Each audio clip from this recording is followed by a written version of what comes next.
10वीं पास बहू। काजल की शादी सुमित के साथ हो गई। काजल के माँ बाप का एक कार एक्सीडेंट में देहांत हो जाने की वजह से उसकी पढ़ाई 9th क्लास के बाद हो नहीं पाई, क्योंकि काजल को उसके मामा जी ने पाल पोस कर बड़ा किया था, लेकिन उसे पढ़ाया लिखाया नहीं।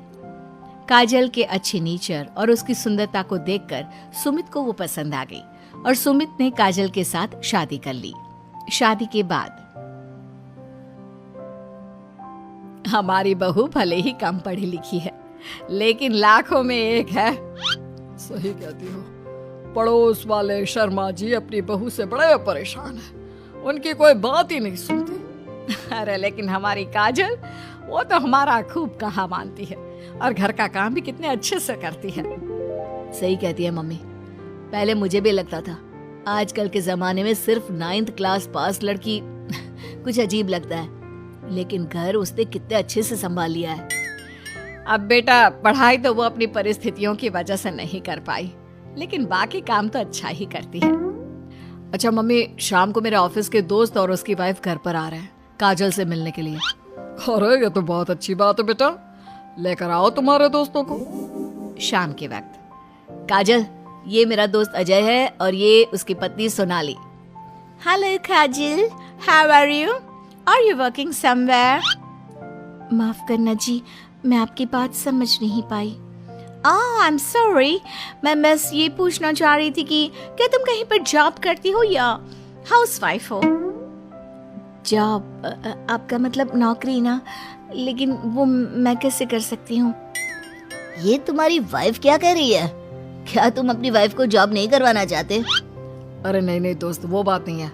एक्चुअली काजल सिर्फ 9th पास है ना, इसलिए। Oh my God, are you serious? Sumit आजकल के जमाने में और सिर्फ 9th पास? आजकल तो गांव की लड़कियां भी कॉलेज की पढ़ाई पूरी करती है। काजल, क्यों पढ़ाई नहीं की तुमने? बस मेरे सामने कुछ ऐसी प्रॉब्लम थी जिसकी वजह से मैं पढ़ाई नहीं कर पाई जी।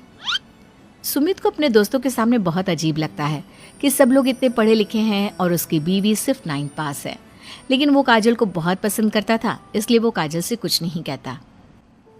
लगता है इनको इनके दोस्त के सामने बहुत अपमान जैसा महसूस हो रहा है। मुझे आगे की पढ़ाई करनी चाहिए, कम से कम 10वीं पास करना तो बहुत ज़रूरी लगता है। अगले दिन, मम्मी जी, मुझे आपसे कुछ ज़रूरी बात करनी थी जी। हाँ हाँ बोलो बेटा, क्या बात है? मम्मी जी, दरअसल मैं ना 10वीं क्लास की पढ़ाई करना चाहती हूँ, 10वीं पास करना चाहती हूँ। लेकिन बेटा, अब घर के इतने सारे काम, जिम्मेदारियों के बीच तुम 10वीं की पढ़ाई कैसे करोगी?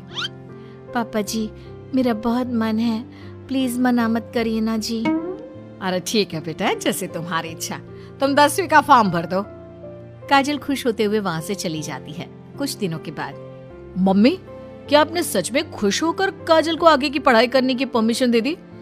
मेरा मतलब है, वो पढ़ाई करेगी तो घर का सारा काम, जिम्मेदारी कौन संभालेगा? अरे देखो बेटा, काजल हमारा इतना ख्याल रखती है, अब उसने हमसे परमिशन मांगी थी तो हम कैसे मना कर देते। और वैसे भी एक बार एग्जाम देने दो, उसका मन रह जाएगा। तुम्हें क्या लगता है, अब शादी के बाद 10वीं की परीक्षा पास करना आसान होता है क्या? अरे कुछ हो या ना हो, पर अगर हम मना कर देते तो उसे बुरा लग जाता ना। हाँ वैसे आपकी बात तो ठीक है। मम्मी पापा, हमें काजल का दिल नहीं तोड़ना चाहिए। अगर कुछ होगा तो ठीक है, नहीं तो कोई बात नहीं। वैसे भी एग्जाम पास करना बहुत मुश्किल सी बात है। 1 महीने के बाद, मम्मी जी, मुझे 10वीं का एग्जाम देना था, लेकिन एक प्रॉब्लम है। अरे क्या हुआ बेटा, बताओ मुझे। मम्मी जी, मैं प्रेग्नेंट हूँ और ऐसी हालत में मुझसे पढ़ाई और काम दोनों चीजें नहीं हो पा रही है। अरे कोई बात नहीं बेटा, तुम अंदर कमरे में जाकर आराम करो, हम कुछ सोचते हैं। काजल के जाने के बाद, मैंने कहा था ना, इसे अपने मन की कर लेने दो। हम मना करते तो बेकार में बुरा मान जाती। अब प्रेग्नेंट हो गई है, पढ़ाई तो वैसे ही नहीं कर पाएगी। सही कहती हो तुम, लेकिन मुझे लगता है कि बहू का 10वीं पास करने का बहुत मन था। मम्मी, उस दिन जब मेरे दोस्त घर पर आए थे ना, तो मैंने काजल का चेहरा देखा था। वो बहुत उदास हो गई थी, शायद उन लोगों के सामने खुद को काफी नीचा महसूस कर रही थी। अरे लेकिन बेटा, हमने तो परमिशन भी दे दी ना, अब प्रेगनेंसी और घर की जिम्मेदारियों के चलते कैसे सबको संभालेगी।